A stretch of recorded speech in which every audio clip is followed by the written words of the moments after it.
Palestine can be liberated like that, inshallah. Assalamu alaikum, Taj Mustafa. Allah Mubarak. I heard you're a very big activist for a lot of good causes. May Allah reward you. I mean, Allah reward us all. it doesn't take much to understand the oppression that's going on in the world. There's a lot of different ideas for the solution, for example, in Palestine. What do you think is the actual solution, looking at history and everything? Bismillah, alhamdulillah, wa salatu wa salam ala Rasulillah. The issue of Palestine is the issue of occupation. That is ABC. Just anybody steps back, whoever you are, there is a force that's occupying a land, killing, murdering people. You need a force that confronts that force and overcomes it.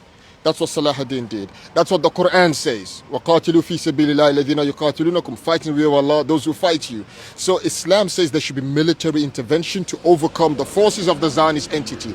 And we have forces in the region. The question for us is, why is it the forces in the Muslim world, Egypt, large army, Saudi, Turkey, why are they not moving? And that's down to the leadership that stops them moving. So the solution is military intervention, remove the rulers in the Muslim world, have a sincere ruler who sends an army, Palestine can be liberated like that, inshallah. And we're at an event right now by Islamic Identity talking about breaking borders. So can you explain a bit about what the event's about and nationalism, all this stuff? You know, breaking borders.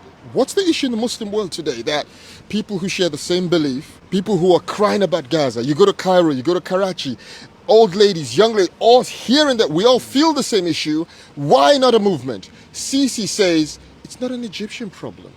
Shabazz says it's not a Pakistani problem. Erdogan says it's not a Turkish problem. So these borders not only divide us, but also allow the enemies of this ummah with impunity to kill, to maim, to kill us every day.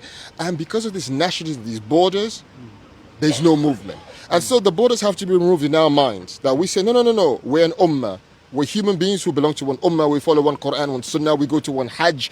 Palestine is one issue. Our issue is an Islamic issue. We should react to this as Allah has said, which is remove these borders so that one unified army of a state can actually move. So, you need to break down these ideas in people's minds. So conferences like this, with speaking as one, we're reminded about the history of these borders, the reality of them, and that we need to do dawah wherever we are in the Muslim world to say, these borders are not from us. They're put there by the British, the Americans, or whoever. You need to deny them, and we need to deny the rulers who keep these borders